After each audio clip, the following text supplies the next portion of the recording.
makakasama natin ngayon ay mother of 5. Ang anak niya ay si Ella, Benjamin, Donnie, Hannah, and Solana.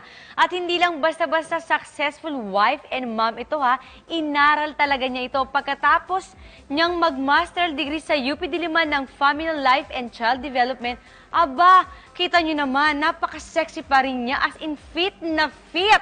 Please welcome Maricel Laksa Pangilinan. O, diba? Good morning! Wow, nice to be here. Oh, diba? Paano kayo mag-asawa? Typical. Kasi, syempre, every morning, nung maliliit pa sila, paano ate yung nangyari doon? Ask ka yung papunta sa school, papaliguan mo, intindi mo yung mga assignments, papunta sa school. Paano mo nagawa yun? Meron akong parang factory assembly line. Well, papaliguan mo yung bata. Nakahilera sila, isa-isa. Tapos pagkatapos, ipapasa mo naman, pupunasan, tapos bibihisan.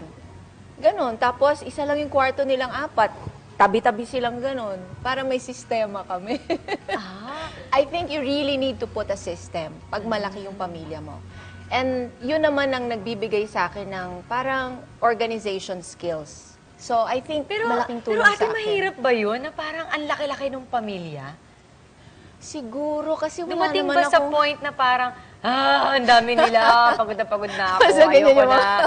Oo, yung parang suko na ako. Dumating ka ba sa ganong stage? Ang mabuti naman kasi hindi ako nag-iisa. Maraming nakaalalay sa akin. Nandyan yung mga yaya ko, nandyan naman si Anthony, nandyan yung mga magulang ko, mga in-laws ko, mga kaibigan ko, mga kapitbahay ko. So parang yung yaman ko is yung mga tao sa paligid ko na handang tumulong sa akin. Parang yung introduction ko sa'yo, pinag-aralan mo talaga ito. Oo. Pag tinatanong ako ng bata ako, anong gusto mo maging paglaki mo? Lagi ko sinasabi, gusto ko maging ina. Kasi nung lumalaki ako, single parent naman yung mami ko, naawa ko sa kanya, mag-isa siya. Tapos malungkot kami. Mahirap yung gano'n na buhay. Sabi ko, one day, magkakaroon ako ng asawa, yung mamahaling kami, tapos hindi kami iiwan. And then, marami kaming anak. So, yun lang talaga yung aking vision at saka dream sa buhay ko. Kaya, kinareer ko. Ay, kaya naman mamayang gabi kakaririn ko din yan. Mamayang gabi kakaririn ko rin yan. Maglalaro lang tayo, may papakita akong picture. Oo. Tapos sasabihin mo lang, sino sa mga anak mo ito? Naku, kasama O pa sila kanino dito. suwak ang personalidad nito para sa anak mo? First picture. High-end fashion model. Ayan, si Ella yan. Si Ella, bata pa lang siya. Nananahina siya ng mga damit. Oh, 6 years old siya, dinidrape niya yung mga kumot-kumot namin, tapos ginagawa niya mga gown. Itong suot ko ngayon, dinesign niya. Ito, active wear. Ito yung nagde-design ng mga...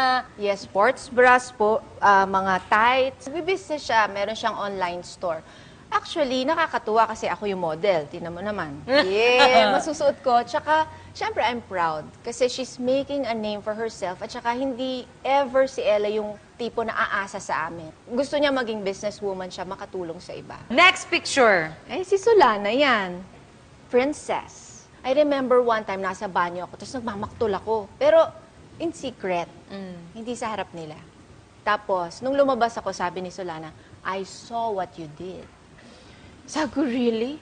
Mama, remember, you are a princess.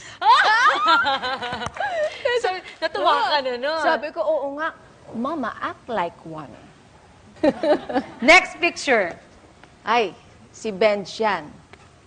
Kasi si Benj, mahilig siya ng outdoors at saka gusto niya to survive in the forest. Tsaka kahit anong mahanap niya sa bahay, iluluto niya. Kasi sabi niya, I have to be prepared, Mama, para pag ako napunta sa jungle, kahit ano doon kaya kong lutuin.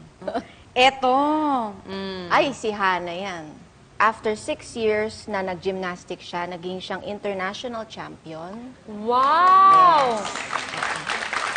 Tapos, after siya nag-gymnastics, nag-retire siya kasi parang gusto naman niya maiba yung kanyang focus. Naging siyang triathlete. Siya ngayon ay MVP swimmer ng kanyang school. Wow! Siya rin ay soccer player. Wow! Lahat na kinanya na lahat. Eto na. Ayan, si Donnie yan.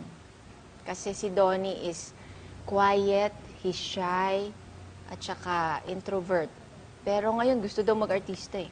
Oh. So, ewan ko lang.